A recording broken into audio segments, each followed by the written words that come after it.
mo na siya kilala.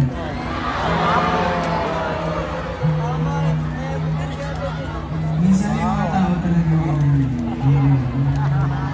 Ipaparamdam niya sa'yo na mamahalin ka niya. Ipaparamdam niya sa'yo, sasanayin ka niya sa good morning.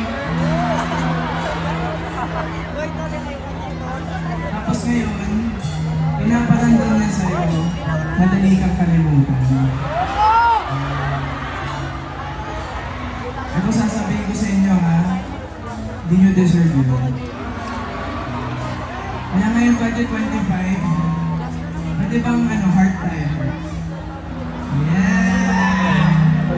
Mamaya, mabuta tayo dyan. Pero sa mga nasaktan last year, let go nyo na yun, pangit naman yun. Diba? Magsisettle kayo sa pangit, andito na.